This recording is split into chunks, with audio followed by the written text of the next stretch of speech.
One of the first things I did today after checking in with my family, and we have this amazing group of women that we're on like a ongoing chat with, people who we've known for decades and decades. One of them reached out and, not doing well, need you guys. And we started just admitting, being vulnerable about how we were feeling. And I spoke to my youngest son, and he gave me a perspective, which I'll share with you guys in a minute. But and then I got on a live that Stephanie Perry and Rashida Dow were doing on Exodus Summit. And again, just being in a community of like-minded women. These were Black women who were feeling the feels. And I realized that Stephanie and Rashida made space for us. And I felt like Leslie and I should make space too for you all, right? Yeah. Because and that's the reason, right? We have committed in our podcast and then our YouTube channel, which is an extension of our podcast. We committed to showing up, being authentic, doing hard things.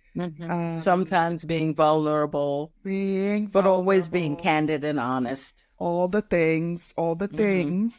And we agreed to do that. And so after experiencing this community, both in our chat and with Exodus Summit, I felt like, okay, I was feeling the sun a little bit. And I'm like, okay, let's do this. And so that's why we're here. That's the reason why we're here, because we are feeling the feelings, feeling some fear, feeling some, other emotions, a little anger, and a little WTF. And we thought that we made a commitment. We made a commitment to show up. And so here we are. And so here we are. So for you guys joining us either now or in the future, please leave some comments. We are going to be talking about how we feel about the election and the things that have transpired today, and just in general. Again, we have stuff that is on our minds, but we're really interested in creating a community space here for you all to share what's on your minds in relation to that. Yeah. So go ahead, Les. So I got to tell you, I went to bed last night. I looked at the election results as they were coming in last night, and I really felt like anxiety was welling up. Obviously, I supported Vice President Harris. And one thing that, it was a little bit too anxiety provoking for me to look at the results. So I turned off the television and turned off any feeds. And I said, we can deal with this in the morning, but I did wake up early in the morning to look at what the election results were. And I got to say that before I did look at it, I prayed this morning, not necessarily for a particular outcome, but that his will be done and that we all find a way to be okay with his will. So often I'm not, and I got to catch up. So when I found out, I wasn't angry, felt despair and just such a profound sadness, melancholy, fear. I would also admit to fear of the unknown. And one of the things that I've said before, and I really feel this, that I am blessed enough to say that I have a bit of flexibility and I have a little bit of resilience in terms of some of the political changes that go on just by virtue of the my current position in life. I vote for the masses, and I put my vote in for people that are a lot more vulnerable than I am. I put my vote in for people who enjoy less resilience and may be more dependent on the government, or may not have the benefit of the flexibility with changes that I enjoy. And those are the people that I really grieve and feel for. People who are dependent, let's say, on government assistance or on social programs, or who are more impacted by minimum wages and who can't withstand inflation fluctuations and things like that. Or people who can't get the heck out of the country if they feel that that's what they need to do. You know, we enjoy a little bit more flexibility than other people. And those are the people who I put my vote in for. And those are the people that I really feel for.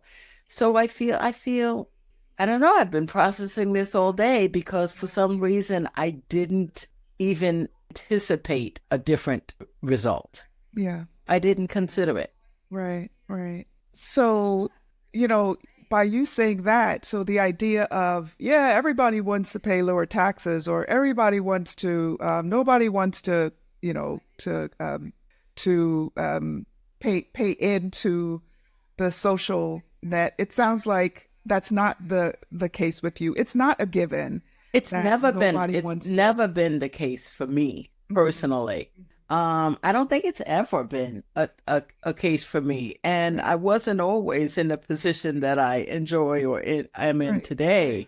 But I've always had this more, what I call altruistic mindset. Right. That I am just one of many. And I really think more about other people than I think about myself as an individual. Right. Yeah, so if I have to pay more taxes to help people who do not pay more taxes, that's okay. You know, that's okay. That people do not pay taxes. Everyone pays taxes, but the idea that people who have financial means don't like paying into the social net that we have in this country, that everybody tries to avoid paying their share of taxes, right? That is something to aspire to. That's never been true with us. Never been true. But not only is it not true with us, Ange, I really don't think that that's a pervasive mindset among people with money. I don't think that everybody is trying to take advantage of tax but shelters. Not everybody. I think not everybody. Yeah, go ahead. I think most companies, most very rich people are looking for ways to hide their money so that they don't have to pay. I mean, there's a reason why Jeff Bezos doesn't pay taxes, right? Federal taxes. Some people who support Trump, one of the reasons why they support him is because he's been so slick in his businesses to avoid paying taxes. So it's like this gaming of the system. And I just kind of want to point that out, that it is not a given. Yeah, but what I also point out is that very often people who are able to enjoy the benefit of tax shelters and paying less money than we do and what have you, they are working within a law and a legal system that has been constructed and is in place. So they're not illegally evading taxes. No, but it's two different things. What do you mean? Well, what I mean is that something can be legal but immoral.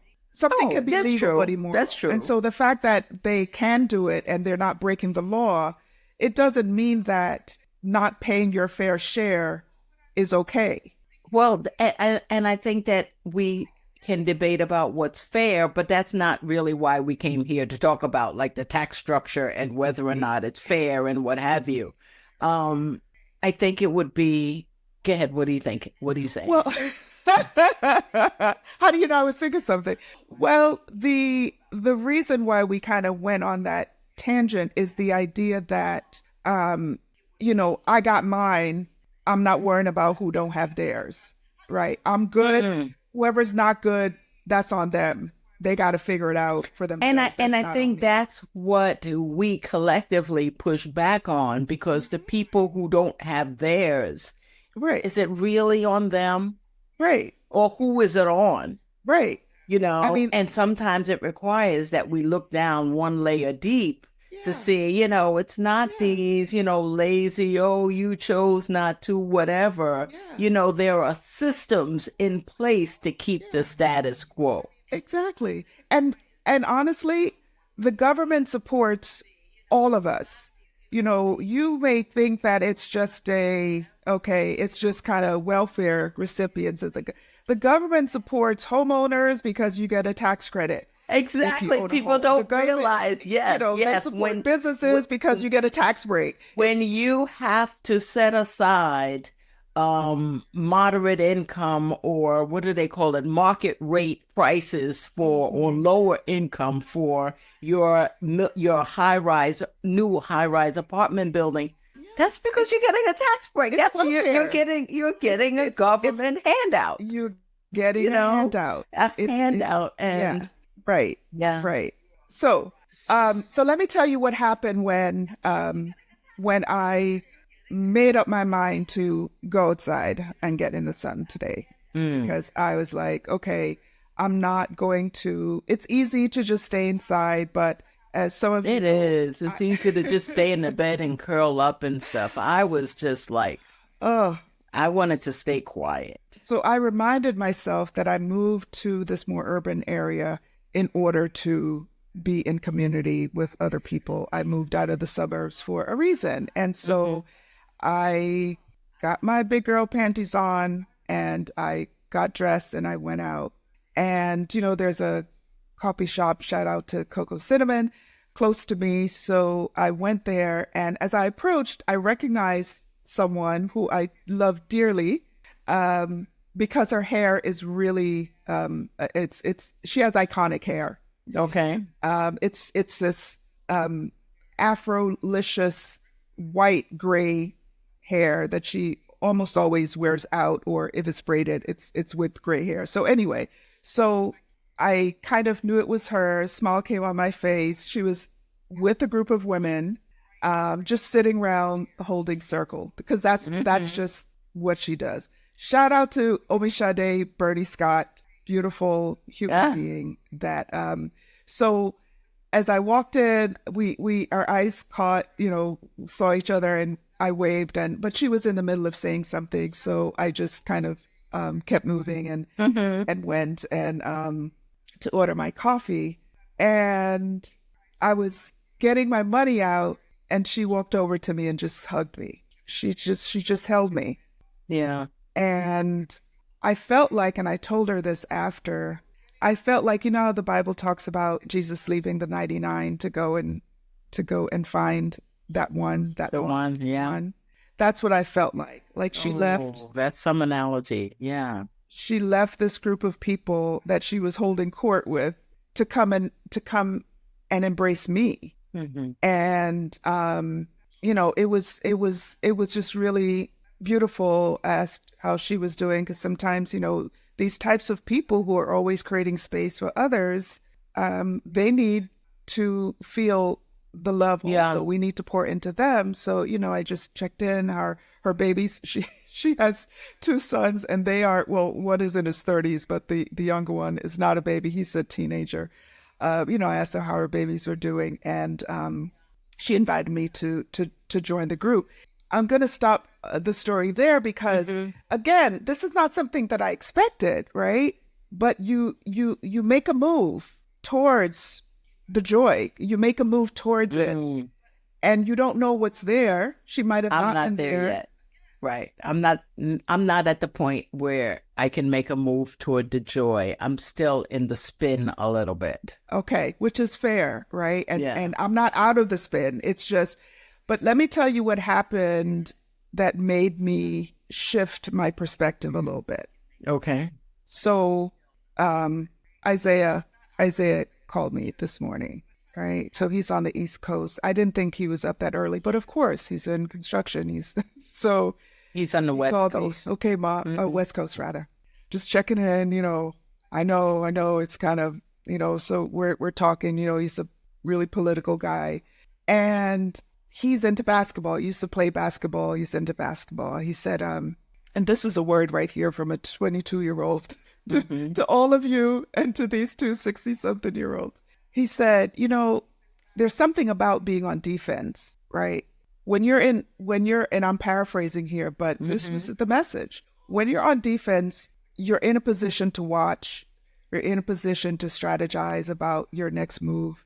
You're in a position to really be in action mode. When you're on offense and you get a win, you kind of loosen up a little bit. You're kind of like in your I can see that. Yeah. You know what I'm saying? Yeah. And you're in a position to take action. And that was like the bigger part of the takeaway for me is I'm in a position to take action. And so my decision to go out was a part of that. Yeah.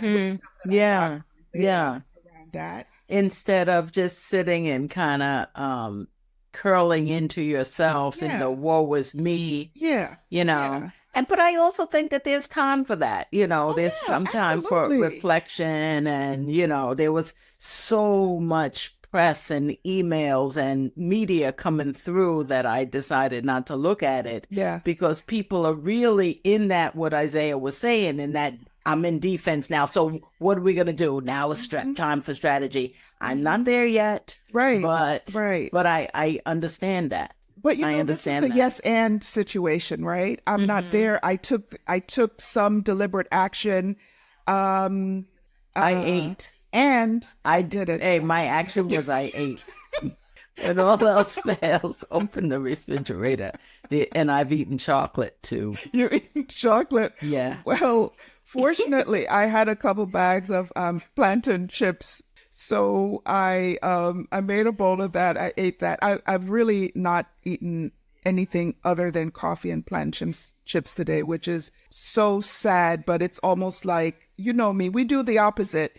You go towards food because food is something that is a part of like something that you enjoy. I'm not talking about the eating of it necessarily. You enjoy. Food is community for you, right? You love to cook. You love to kind of make people happy through food. Yeah. It's just not something that I think about a lot. Yeah. I guess what I'm saying is that it's not an all or nothing. I'm not like in this joy place now and, the world. I have not. Other than this, I have not gone on to YouTube. I have not turned on the TV. I've not turned on the radio, not even in the car. I haven't engaged in anything that is going on outside except the text messages that have come through. I haven't. And there's a lot coming through. I kind of had to put the phone down and stuff. Yeah, but there is a time for engagement. There is a time. And there is a time that we will have to decide on how we're going to engage and what the next move is going to be. Right. I think there needs to be a next move. Yeah. You know what I did too? Before I left, I grabbed my statement, my Social Security statement, because for months and months and months. Literal security blanket? Literal security blanket for months and months and months and months. I'm like, okay, I'm gonna go in. I'll be okay. Listen, that is a part of my exit strategy. So I'm like, today is the day I'm going to take that action. I'm moving towards my move abroad. Right. And so I need to do that. And so I was determined. So I shoved it in my notebook. So you can look at it and like my to-do list. Oh, I not only looked at it, I actually applied today. This is a part of like, listen, Action is the antidote for anxiety. It really is. For me, action eating is. Well, that's action. Action and eating. All right, I should stop joking, but I'm feeling a little better just laughing about it because I wasn't laughing earlier. Good. Yeah, it's like and I know there's a conversation that we had, which I do want to talk about. Let me just see if anyone is leaving any comments. Hold on a second. Okay, nothing coming. I know there are there are some people in the live. So leave comments, guys. We'll obviously respond. I'm going back and forth. And I want to shout us out for getting our first this is our first live, right? No, we've been live before. We've been live together, but we didn't eliminate our technical difficulties starting. Yeah, but the difference we've been live before. Les, but we've been live when we were together. We've never been live in two different places. Okay. Never. But we're always live together.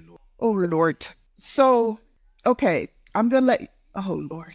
I want you to talk about the conversation we had earlier today, and obviously, you know, you're not going to call names or anything like that. You can talk about it generally too. It doesn't matter, because the point is, some people are going to benefit from the person who won the election, and some people are going to lose. Right? Well, yeah, and it's always subjective because it depends on what benefit means to you. For example, I woke up this morning and had a conversation, and my partner says to me, take a look at what the market is doing.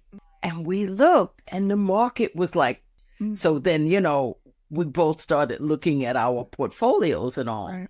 And at that time, I reached out to a close friend of mine, and I'm like, you know, congratulations on your win, you know, or he might have reached out to me first. I'm sorry, whatever. But I said, hey, did you see what the market is doing?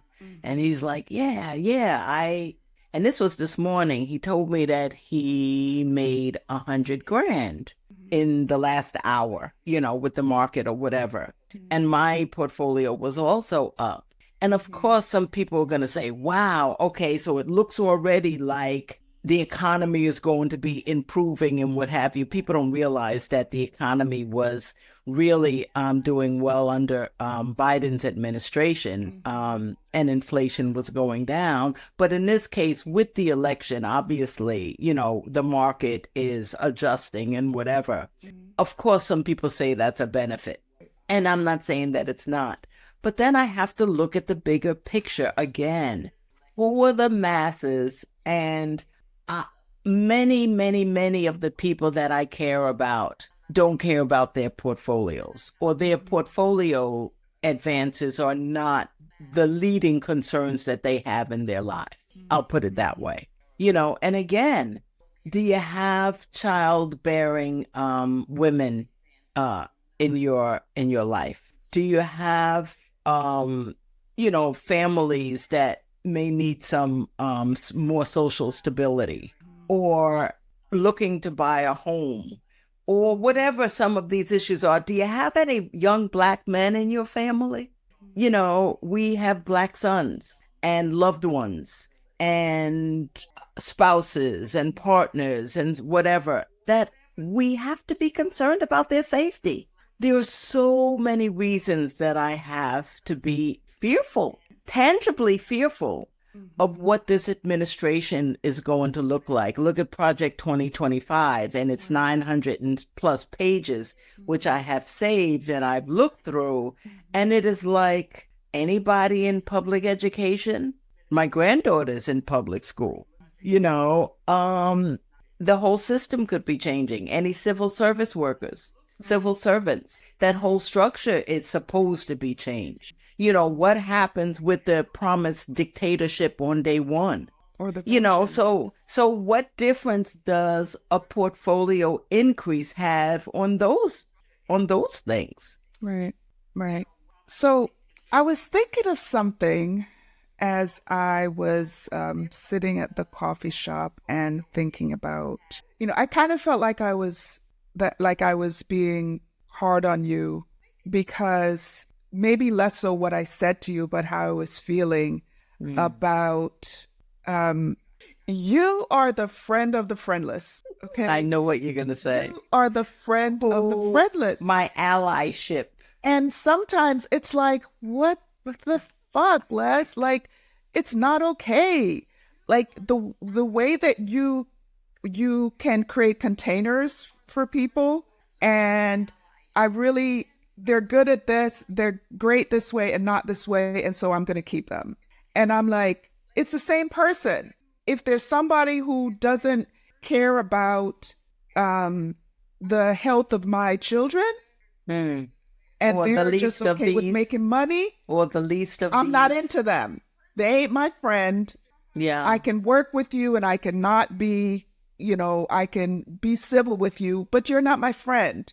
You're not in my cohort. It's just so I have these because to me, it's kind of like, and I said this to you, and this is where I was like, okay, this is not the time. Timing is important. This is not the time to go in, but we're going to bring it up here because we're going to talk about it. Because now you're going to go in on me and my associates. You've had time. Is that this, how you react when someone says to you, I don't see you as being a Black woman, I just see you as being a woman, and that always offends you. And I'm it's like, then what you're not the seeing hell? Then you are not seeing exactly. me. Then you're not seeing me. So I maintain that.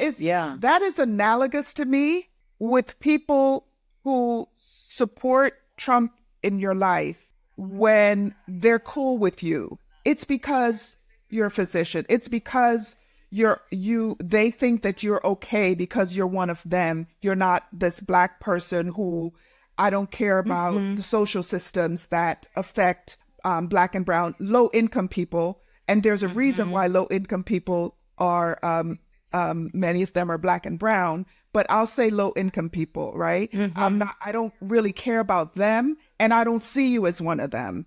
And so you can be my friend. You're in, but it's because of your income your level. current status. Right. And so to who me, you are it's now. the same thing. It's the same thing. I only care about you as a friend because I'm going to vote this way because these things matter. These things benefit high income earners, and you're one of us, and not seeing you as this person who, do you understand what I'm saying? To me, it's analogous, but tell me if you see it that way. I think I get the gist of what you're talking about because we've spoken about this a few times before. Right. I think what's coming up for me, though, is that I can easily give grace to people like the person that you're speaking about specifically and people who think like he does. Right. And what I mean is that I think that certain people have certain capacities for empathy, for sympathy. They can relate to some things, and very often there are things that they can't relate to. Right. And if and when perhaps they make an effort to understand, I appreciate that. I don't think that I think in as many, in an absolute way as you do. I think that I see this more on a continuum because I know this person and I've known him for almost 2 decades now. Yeah. So I kind of understand in the absence of his being a Trumpster.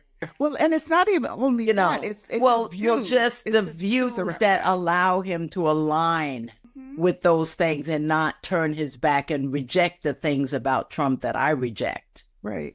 But I think we all have our list of priorities. So, or the things that are important to us. But, and therefore what? It's like we all have our list of priorities. Why am I aligning myself with these ilk? It's what you're saying. It's almost like he gets permission to have access to you, and he doesn't deserve it, I don't think. That's kind of the way I think about it, right? You're giving him permission, other people, whatever. Yeah, no, I know it's not just him. Sure. Right. We're kind of extrapolating from this particular thing. Yeah. I think we give people, I think it's a kind of enabling type of thing. But, and it's interesting that you say that because, and that now I'll speak in extreme cases and also in the biblical sense where I know that the book tells us that we should not associate with certain people, that we should not, and now I'm supporting what you're saying, we should not put in our space, in our midst, money exchangers and tax collectors, and Well, who says that? Well, Christ well, was no, was but okay with that. no, but what I'm saying is Yeah. that I don't know. It's And difficult. I guess I am able to compartmentalize folk, right, you right. know? Yeah. And I think I also have a little bit of an understanding. Remember I said to you about the same person that I understand why he votes for Trump. I think it's abhorrent, but I understood it.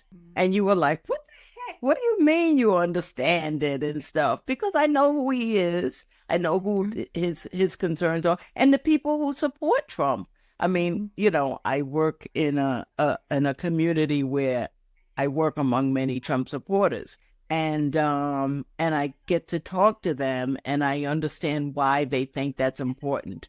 What I don't understand is why the things that I believe that are unconscionable about him as a person, why that's not more meaningful and important to them. I don't understand how people can overlook those things and say, well, I'm going to settle on this. Right. Right. Yeah, Yeah, I don't have to ask this or guess about this, or I don't have any kind of humility in asserting this, but I have a lot of grace. I'm really wired for grace, for kind of seeing different perspectives, and at the same time, there's certain things that interrupt my peace and that I will not allow in.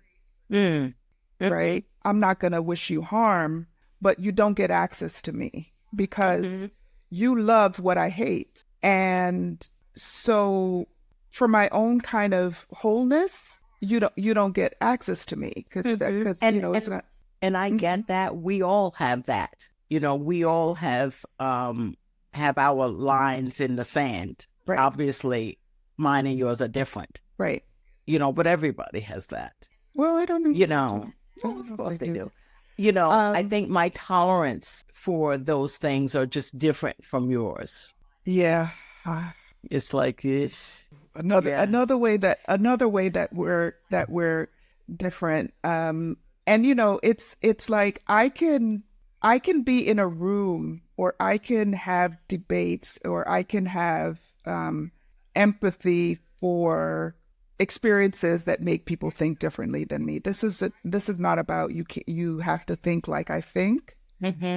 But where I kind of, it's like, if you're okay with hurting who I love, that's a line. And again, we can chat, but you ain't in my circle. But that's just what I was going to say. That, again, I've told the story many times about a person who is very close to me and a dear friend, a former coworker, but we've been gotten closer over the years. And I remember I'm just looking down to see if, when the first election where he was elected, and when I went to express my fear about Trump and who I know him to be, she couldn't understand. She could not relate to my fear. She couldn't empathize with me. right. And as a result, it really fractured and changed my relationship with her, regrettably, because I missed the old relationship, but I could not have this level of connection to her that I had before, knowing that, I guess what you said. So I think with this person, and I'm making sure not to mention his name, I almost did, but with this person, he's in an appropriate place. I wouldn't say he's in my inner circle. Right. Right. But I'm gonna say. read a comment that came through. I agree with that, and you no longer have access to me if you can't vote in my best interest. If you can't even see my interests, or if you dismiss my need and suffering because groceries are high. And it reminds me the point that's important. Hold on one second. It reminds me of the popular James Baldwin quote. Hopefully they will add that quote. Just stepping into the chat, ladies, for the first time. 37 years old, Black male, enjoying you. Thank you so much. OB32. Thank you.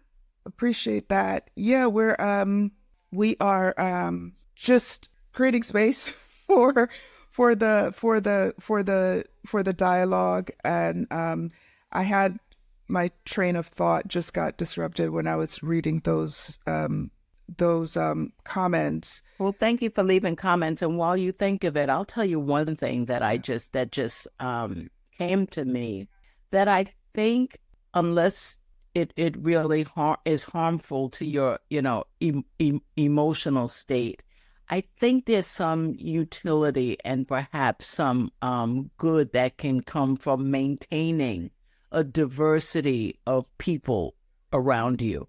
Or I just think that being with people and exchanging ideas respectfully can offer different perspectives. Absolutely. And learning opportunities. Absolutely. We all know people that will never learn, never change, or whatever. Right.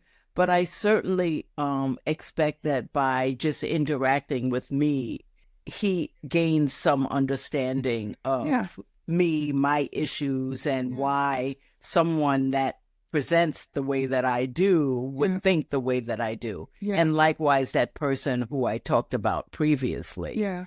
I think that she is benefited from my interaction. I actually think that's what happens, because I know that you bring the issues to them. Well, I bring my whole self wherever I go. I know that. So I know it's that. Leslie being Leslie. Right. So one of the things I'm remembering now what I wanted to talk about.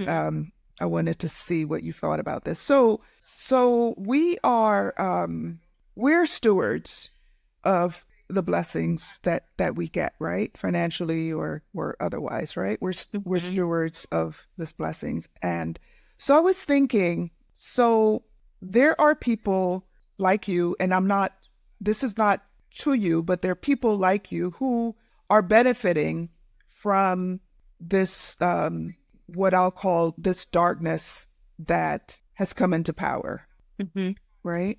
And I'm not just talking about the person. I'm talking about this whole setup, because this is bigger than that man. It's absolutely this is bigger than that man. I don't even think most of them like him. I think he's just kind of he's a figurehead for an agenda that's been cooking up for a long time. Right.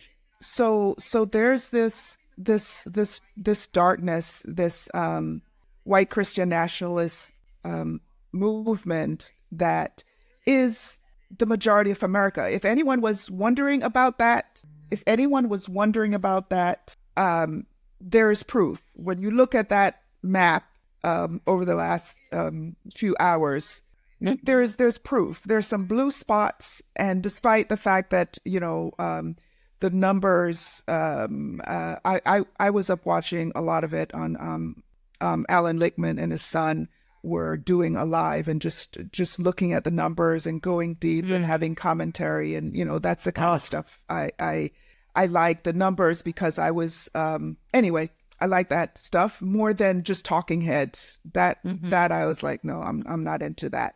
So anyway, so there's this financial benefit from this darkness that has come, right?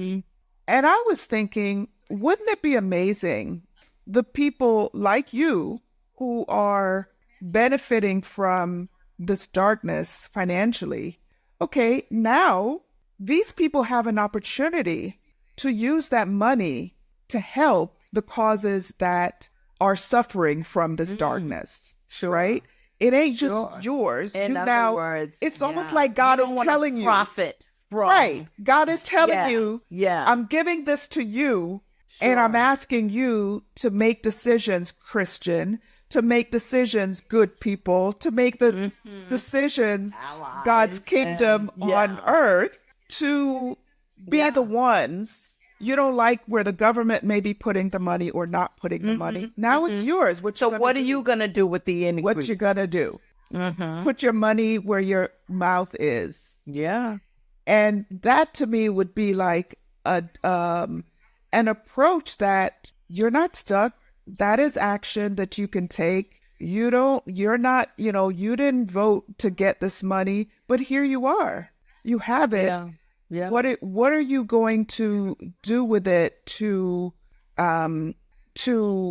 be the change you want to see? Or further the causes that are important to you. Right. To advance the effort. Right. Yeah. Right. Yeah. And I'm going to be honest, I'm benefiting from it too, financially. Yeah. Right. And so this is something that I'm saying to myself, what are you just going to squirrel it away and run? Because I'm leaving this place. And so there is a kind of processing around that I'm going to be doing, but I just kind of wanted to put it out there in this concept of, there are individual actions that one can take around, it's almost like, I'll say it this way, but I don't really mean, it's like an ill-gotten gain. I was thinking about that too. But there are ways to mitigate some of the pain of what's going on right now. And Right. It doesn't necessarily, financial is an example of one way that, might be helpful. But there are many ways, like Isaiah said, in terms of defense, this is a really prime time for like-minded folks to put their heads together in ways that we haven't before. Right. To, like Joe Madison says, what are you going to do about it? Even if we have the benefit of leaving the country and living abroad, there still are people that we care about and our loved ones. And in general, if you're a humanist like I am, I care about the least of these who are here, whether I know them or not. So Right. there are certainly things that we can do when we have power from here or wherever we are. Yeah. Exactly. Exactly. We are, many of us in the United States are in the top 1% of, access to things financially and otherwise, relationship currency, financial currency. Right. Because I don't want folks to just think that it's a financial thing, because it doesn't have to be. It can be an intellectual currency. Right. Yeah. And like you said, relationship currency. People know people. Exactly. And it's group that can be really helpful. Yep. I'm going to read a few more comments from Deneen Rogers. I'm constantly sad about this, praying to get through this. Feel you. Absolutely. And we're going to, I want to talk about that a little bit, about ways that, how are we finding ways of healing, perspectives that help us to move through, because this is, I tell you, one of the first things I thought when I got up is, I'm so glad I have a therapist, and there's so many people who don't have therapists, who don't have a vehicle to process this. So we can talk about that a little bit. Deneen Rogers, do you think we're repeating like World War II? Oh my gosh. What do you think, Les? It's like... Well, I don't think that we can necessarily repeat the wars of the past, because warfare and conflict look different right now. Yeah. So, I mean, it's almost like, is this World War II against as Americans? Yeah. I mean, what does war look like? Right. I mean, the conventional things that war look like, but we could be. And remember, we have someone now who will be in office that is, in my opinion, and I'm a physician, mentally unstable, or certainly his behaviors don't reflect mental soundness. Right. And as a result, anything could happen.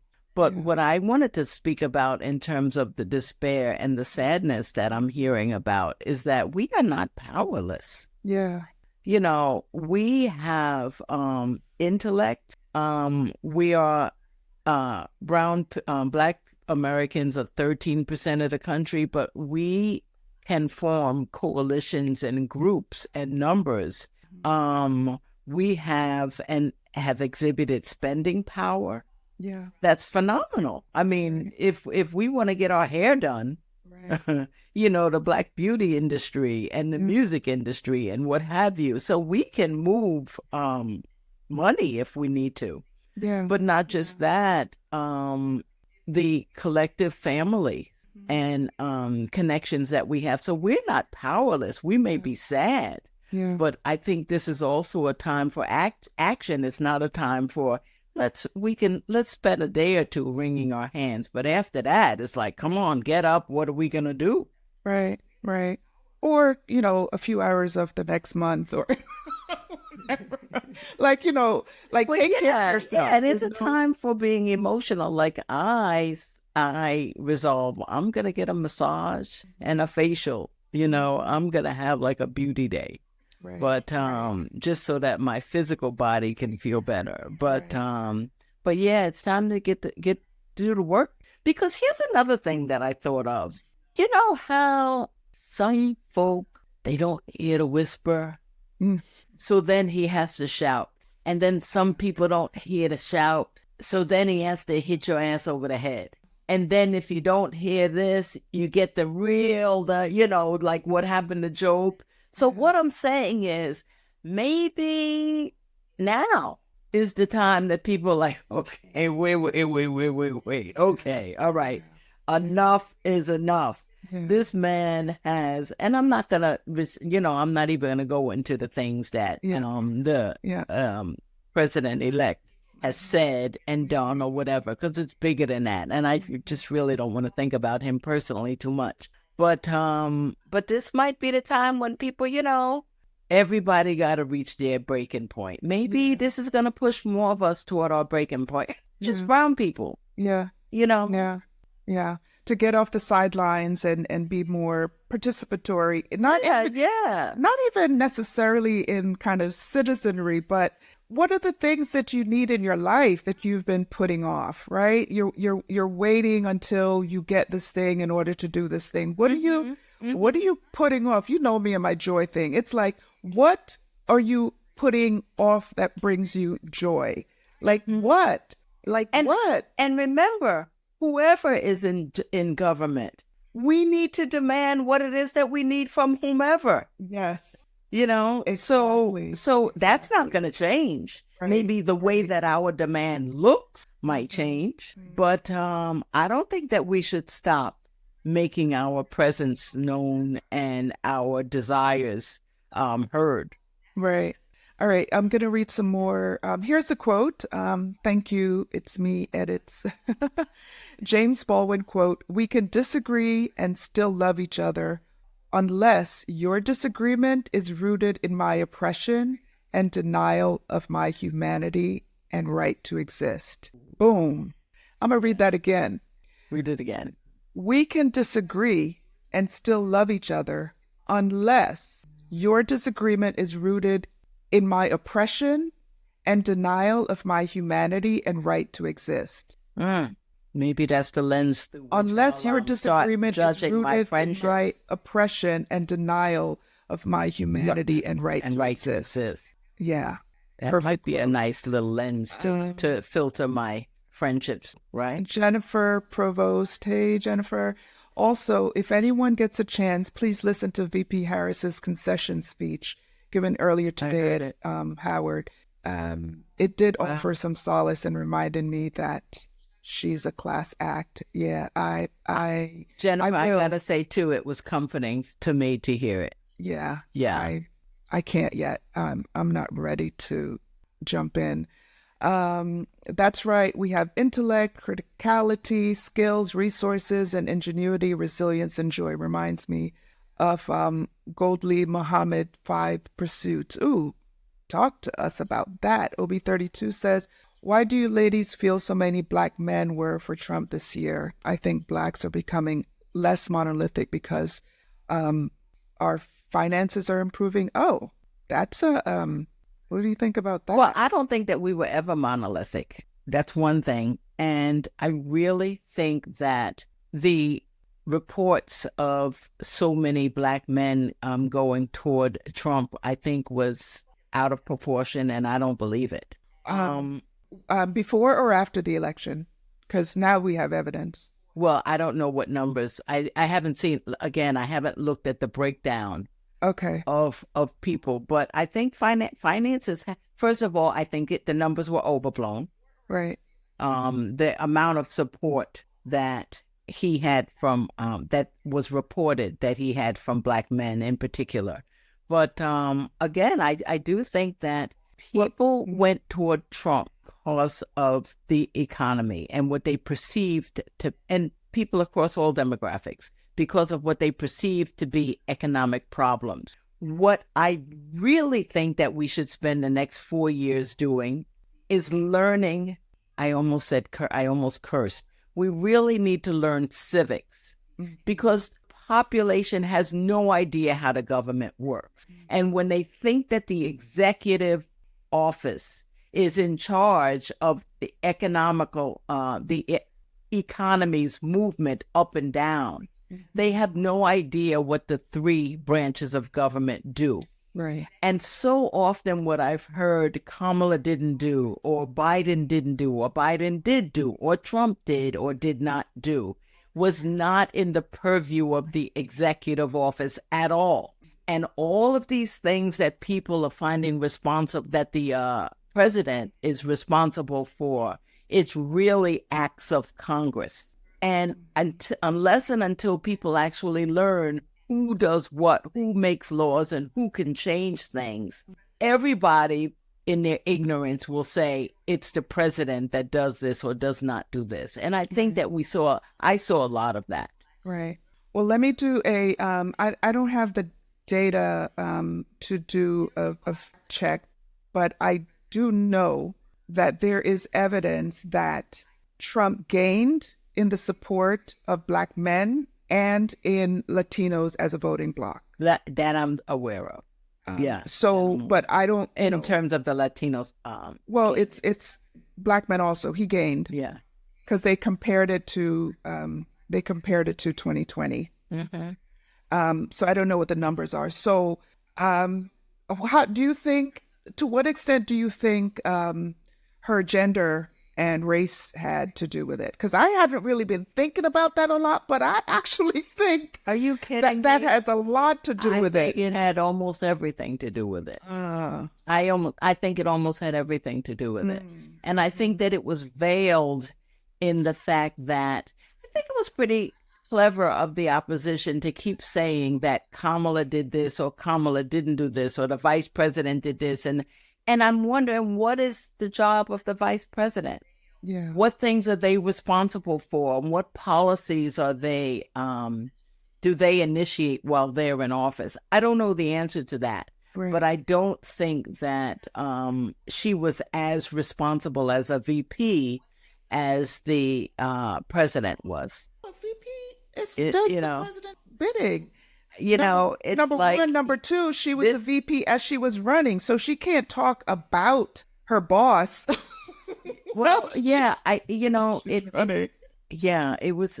She was in a tough situation, to begin with. But I think sexism and racism. Listen, this country was built on that. Why wouldn't that have a say? That's who we are. Yeah. And until we've stopped lying about who the hell we are, yes, I think that not America. This is not America. This yes, is not America. This is This is exactly America. This is exactly America. Let's be honest. Yeah. And if we can be, when we can be honest, we won't be as surprised exactly at the things that America does. Right. When they can forgive somebody with felony convictions, when they don't care about the things that people say in public, and the way that they, denigrate others. And this is who we are. Yeah, it really is. And this one thing that I am really concerned about too is how right now, and I'm looking to move abroad. Right now, the American passport has a lot of value in terms of it has a lot of credibility, right? in terms of, a lot of countries not Right requiring now. visas for, this is what I'm saying. And you wonder how long. This is what I'm saying. will It's like, it have how long is this going to, amount of value? and I just got my passport renewed.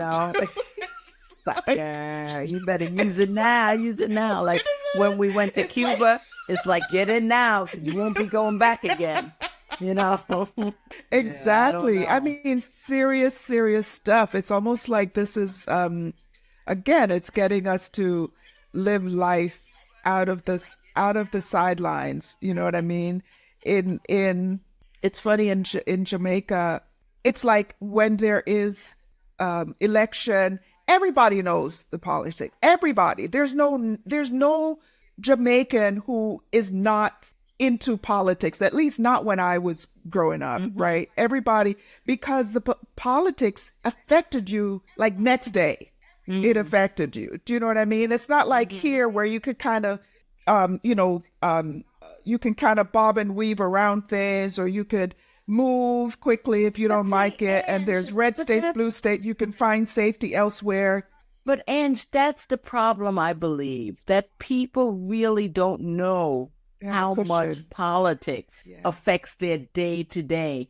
Everybody looks at the president, and the president, that's not where you're going to get the bulk of your impact from politics. It's all local.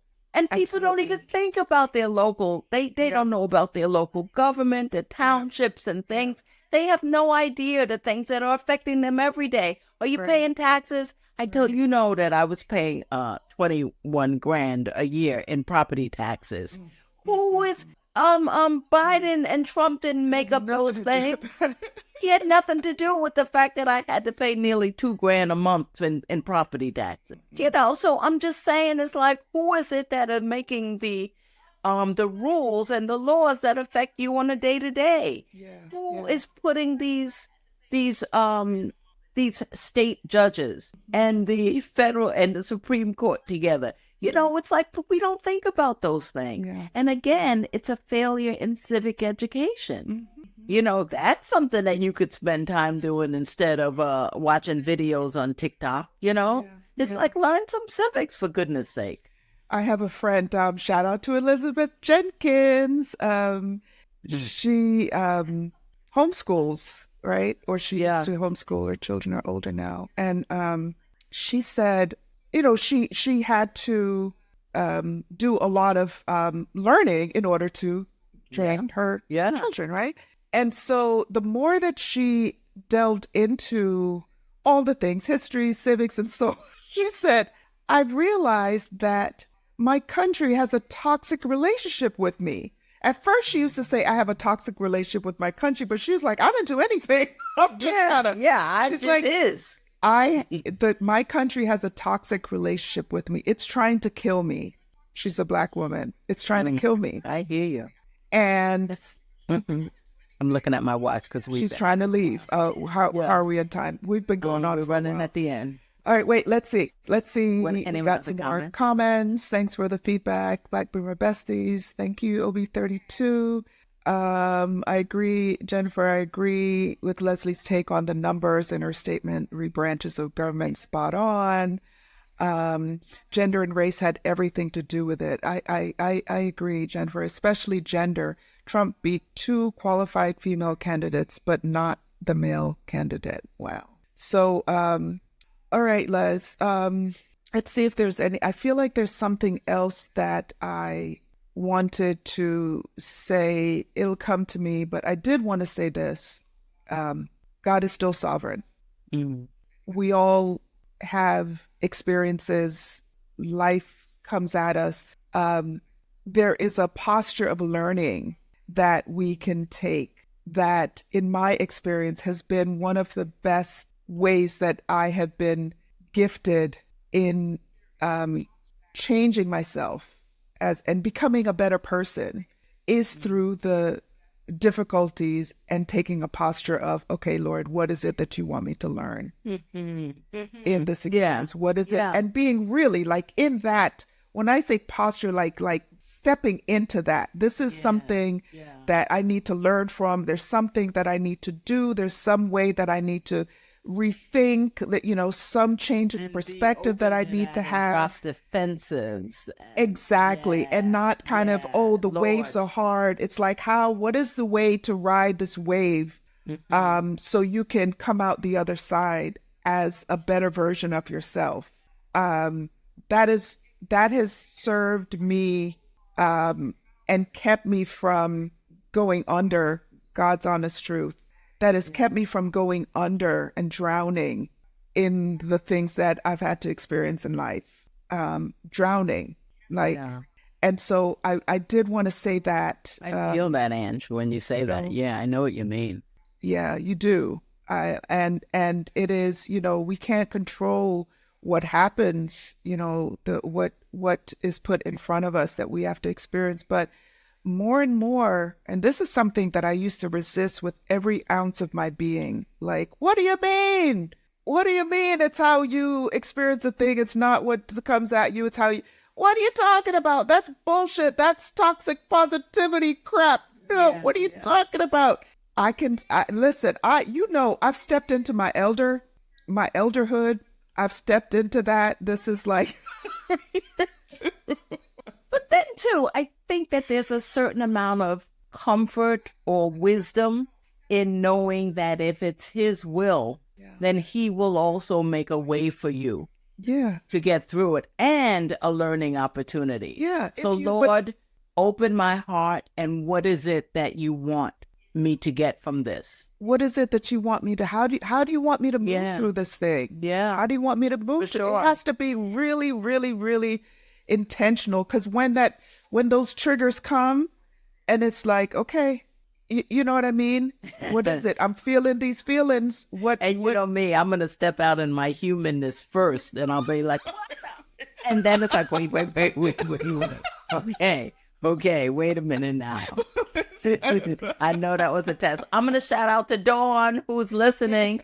Thank you for listening, Dawn. And you're right. I'll leave the judges alone. Yeah. Oh, yeah, we had to step back from that. Hey.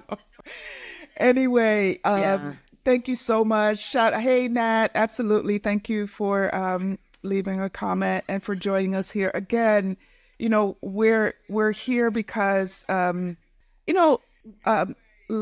and I have benefited from being in communities of incredible people. We've just born into, loved into, pulled energetically into these amazing groups of people. And it's part of why I wanted to start the podcast, because it's like we've been truly blessed, Les. There are things that we have lived through and overcome, and many did not come out. I get by with a little help from my friends. Yeah. I get by. What is it? I'm gonna something. I don't know the words. We have gotten by with the help of our friends over and over again. And this continues to be a platform where we, those who know better do better. And we just thought, even in the grief, there is a responsibility that we had to create space for this to come in and So we thank you all for engaging. If you're not part of our regular community, I'd love you to like and subscribe to our channel. We typically will have a new podcast every Tuesday, but if you click notifications, you will find out and be alerted to when we drop new content, and we'd love it if you did. And that's how you hear about our lives too, because we do drop podcasts consistently every Tuesday, but in between, if something is hot, if Leslie is like on fire about like one of my hot flashes, or not that kind of hot. Listen, it's a wonder I kept my shirt on during this thing, because you know how I get. I'm like, I gotta take my shirt off. Okay, I put my shirt back on because now I'm cold. All right, but I digress. Right, like the episode that we dropped.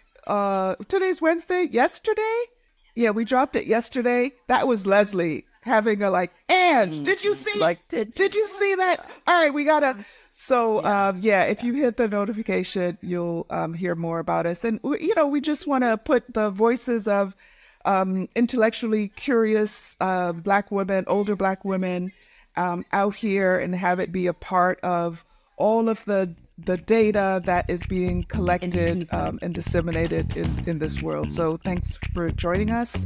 Any closing Began. This has been a live episode of Black Boomer Besties from Brooklyn. See you guys.